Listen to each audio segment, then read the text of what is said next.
আবারও মৃত্যু হলো এক পরিযায়ী শ্রমিকের। সাধারণত নিজের রাজ্যে কাজ না থাকায় ভিন রাজ্যে কাজে গিয়েছিল হায়দ্রাবাদ। বাপন নামের এক যুবক, আনুমানিক বয়স 27। বিগত 3 মাস আগে কাজে গিয়েছিল এবং 3 মাস পরে কাজ সম্পূর্ণ করেই তারা বাড়ি ফিরছিল 3 জন বন্ধু মিলে। শিয়ালদা স্টেশন থেকে কৃষ্ণনগর আসতেই নিখোঁজ হয়ে যায় বা মৃত্যু হয়ে যায় সেই পরিযায়ী শ্রমিকের। হতাশায় রয়েছে 2 বন্ধু। তারা সঙ্গে সঙ্গে পরিবারকে ফোন করে জানান এবং পরিবারের সদস্যগণ দাবি করছেন যে তাকে ধাক্কা মেরে ফেলে দিয়ে মৃত্যু হয়েছে এই বলে দাবি করছেন পরিবারের সদস্য। সেই লাশ এখনো পর্যন্ত পাওয়া যায়নি। হতাশায় রয়েছেন পরিবার, হতাশায় রয়েছেন সেই 2 বন্ধু। ঘটনাটি ঘটেছে মুর্শিদাবাদ হরিয়ারপাড়া থানার অন্তর্গত গঙ্গাধারী গ্রামে। ঘটনাটা কি? ঘটনাটা হচ্ছে ও হায়দ্রাবাদ থেকে বাড়ি আসছিল, যে ট্রেনে নাকি কৃষ্ণনগর এখানে বলে নদীতে বলে পড়ে গেছে নাকি, যাই হোক বাড়ি খেয়েছে হয়তো পড়ে গেছে। এখন খবর আসছে এখানে হায়দ্রাবাদ থেকে বাড়ি আসছে। হ্যাঁ, হায়দ্রাবাদ থেকে বাড়ি আসছে। বাড়ি আসার সময় যাই হোক পড়ে গেছে, যে এখন বাড়িতে খবর এখন গেল বাড়ি। কতদিন হলো গিয়েছিল হায়দ্রাবাদে? তা মাস 3 হবে নাকি, কুরবানির পরে গিয়েছে, পরে 9 মাস পরে গেছে। বাড়ির ছেলেটার নাম?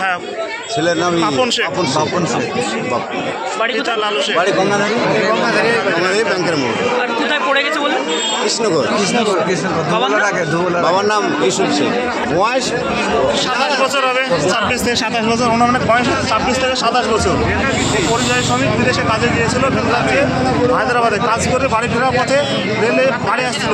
এমন তো অবস্থায় কেউ ধাক্কা মারুক বা এরকম আইডিয়া করছি, হয়তো বা কেউ ধাক্কা মেরে ফেলে দিয়েছে।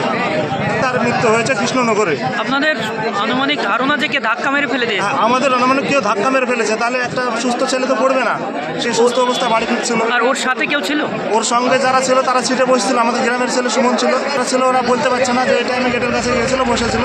এমন তো অবস্থা পরে খেয়াল করছে আর নেই, ওই জায়গায় ধাক্কাতে ফেলে দিয়েছে, কেউ পড়ে গেল বলছে করছে, তখন দেখছে যে আর পাওয়া যাচ্ছে না তখন আমাদের এই ছেলেটা। খবরটা কিভাবে পেলেন আপনারা? আমরা খবরটা পেলাম, ওর সঙ্গে যে ছেলেটা ছিল সে ফোন করে আমাদেরকে জানালো। ফোন করে জানালো? হ্যাঁ, সে ফোন করে জানালো এই ঘটনা হয়েছে, দুর্ঘটনা ঘটেছে। তার বাচ্চা 2 ছেলে মেয়ে আছে। ও আচ্ছা, বিবাহিত?